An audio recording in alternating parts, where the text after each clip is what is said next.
सरकारी कर्मचारियों की पेंशन को लेकर एनडीए गवर्नमेंट यूपीएस नाम से एक नई योजना लेकर आई है, जिसे नेशनल पेंशन स्कीम एनपीएस के समांतर पेश किया गया है।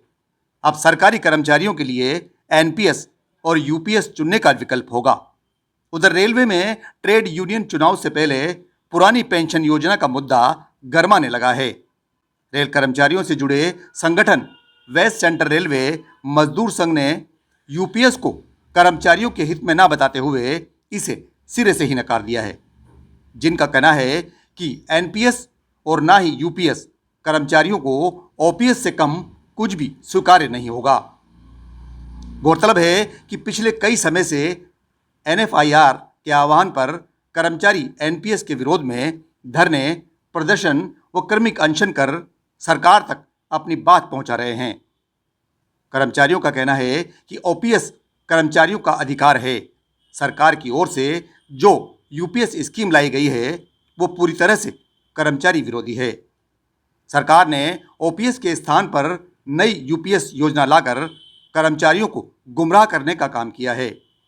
जितनी मेहनत सरकार ने यूपीएस योजना में नियमों को गोलमोल घुमाने में की है, उससे बेहतर सरकार ओपीएस को लागू कर देती।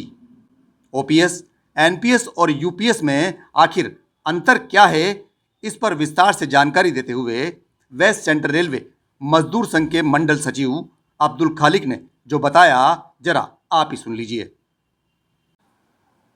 देखिए, जहाँ तक जो विश्लेषण उसका हुआ है और जो इस चीज़ के जानकार लोग हैं उन सब से जो बातचीत हुई है, उसमें हमने देखा कि इसमें ऐसा कोई फ़ायदा नहीं है कि लोग इसे ऑप्ट करें। जिस प्रकार से एनपीएस थी उसी तरीके से यूपीएस भी है, और ऐसा लोगों को प्रतीत हो रहा है कि हम एक कुएं में से निकले और दूसरे कुएं में गिर गए, इस तरीके का है, और इसको लेकर के लोगों में निराशा भी है। यूपीएस की अगर बात की जाए तो कई ऐसे बेनिफिट्स भी इसमें बताए गए हैं जो ओपीएस में थे, कहाँ तक सच है? अभी तक वैसे ऐसा कोई नोटिफिकेशन जारी नहीं हुआ है, कोई ऐसा ड्राफ्ट जारी नहीं हुआ है, पर हाँ, जो चीज़ें उन्होंने कई ऐसी बताई है उसको देख करके भी ऐसा लगता नहीं है कि इससे कोई लाभ ऐसा हो रहा होगा। अब इसमें जैसे ग्रेचुइटी की बात है, उसमें लोगों को भारी नुकसान है। केवल उन्होंने इतना बरका है कि लास्ट जो बेसिक है उसका 50% उस पर डीए, इतना भर उन्होंने एक चीज़ कही है। बाकी और जो चीज़ें हैं उसको लेकर के कुछ नहीं कहा।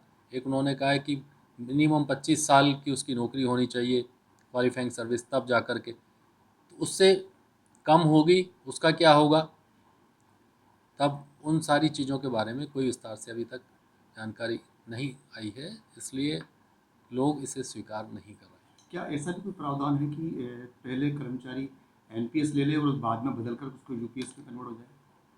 एक सिंगल वो है बस, इसमें एक बार ऑप्ट कर लिया किसी ने तो उसके बाद वो चेंज नहीं कर सकता है। अच्छा, ये शेयर मार्केट से भी कोई प्रभावित है ये यूपीएस?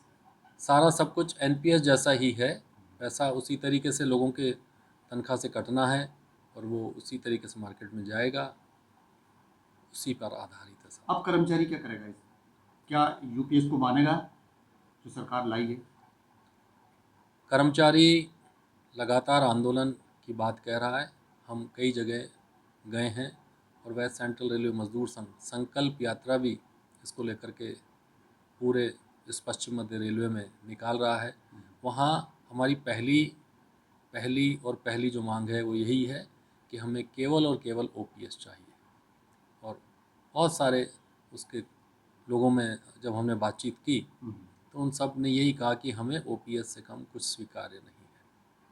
तो ऐसे में अगली रणनीति क्या होगी और कितने बड़े स्तर पर अब आगे कर्मचारी अभी आंदोलन करेंगे? अभी हम लोगों के बीच जा रहे हैं। लोग, जब तक रेल कर्मचारियों का साथ नहीं मिलेगा कोई आंदोलन सफल नहीं हो सकता।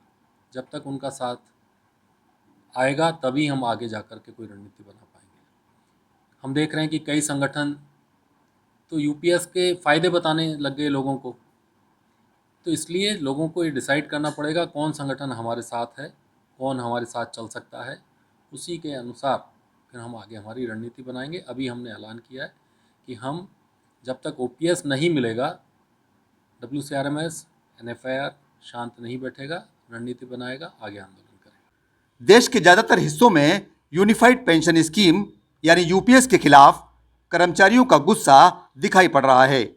अब मुद्दा यह है कि क्या ओल्ड पेंशन स्कीम को उसके मूल रूप में बहाल किया जा सकता है। हुबहू ओल्ड पेंशन स्कीम को बहाल करने का मतलब है कि पहले वर्तमान एनपीएस सिस्टम को खत्म किया जाए। अब देखने वाली बात यह होगी कि सरकार एनपीएस को लेकर सफल होगी या कर्मचारियों को ओपीएस पर जीत हासिल होगी। नियाज मोहम्मद, ई न्यूज राजस्थान, कोटा।